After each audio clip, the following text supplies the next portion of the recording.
الحمد لله نحمده ونستعينه ونستغفره ونؤمن به ونتوكل عليه ونعوذ بالله من شرور أنفسنا ومن سيئات أعمالنا. من يهده الله فلا مضل له ومن يضلله فلا هادي له، وأشهد أن لا إله إلا الله وحده لا شريك له، وأشهد أن محمدا عبده ورسوله. أما بعد، فأعوذ بالله من الشيطان الرجيم. بسم الله الرحمن الرحيم. يا أيها الذين آمنوا اتقوا الله حق تقاته ولا تموتن إلا وأنتم مسلمون. يا أيها الذين آمنوا اتقوا الله وقولوا قولا سديدا يصلح لكم أعمالكم ويغفر لكم ذنوبكم، ومن يطع الله ورسوله فقد فاز فوزا عظيما. يا أيها الناس اتقوا ربكم الذي خلقكم من نفس واحدة وخلق منها زوجها وبث منهما رجالا كثيرا ونساء، واتقوا الله الذي تساءلون به والأرحام إن الله كان عليكم رقيبا.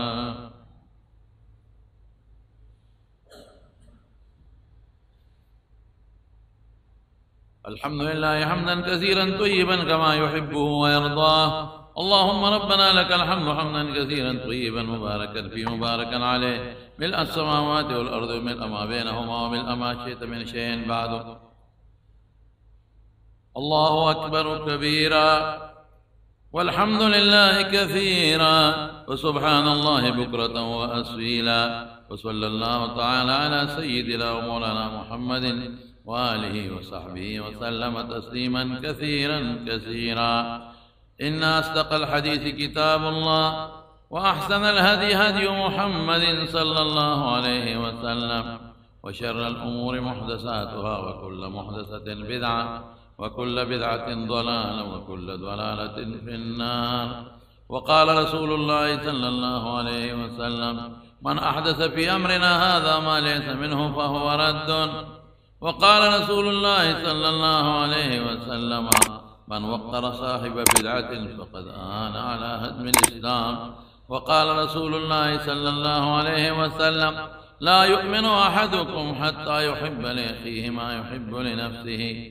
وقال رسول الله صلى الله عليه وسلم: لا يؤمن أحدكم حتى يكون هواه تبعا لما جئت به. وقال رسول الله صلى الله عليه وسلم: لا يؤمن أحدكم حتى أكون أحب إليه من والده وولده والناس أجمعين. وقال رسول الله صلى الله عليه وسلم: لا تسبوا أصحابي، فلو أن أحدكم أنفق مثل أحد ذهبا ما بلغ مد أحدهم. وقال عليه الصلاة والسلام: لا الله في أصحابي، لا تتخذوهم غرضا، ومن أحبهم فبحبي أحبهم، ومن أبغضهم فببغضي أبغضهم، ومن آذاهم فقد آذاني، ومن آذاني فقد آذى الله، ومن آذى الله فيوشك الله أن يأخذه. اللهم صل وسلم على سيدنا ومولانا محمد وآله وصحبه أجمعين.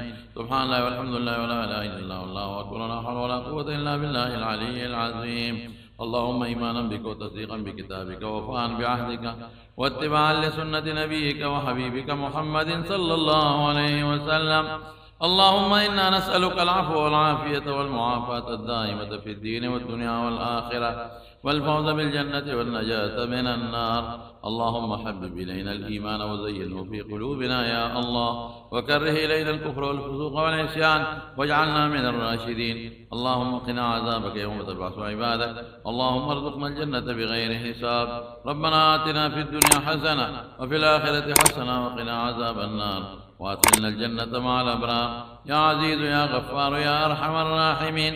ولذكر الله تعالى أعلى وأولى وأعز وأجل وأتم وأهم وأكبر، والله يعلم ما تصنعون.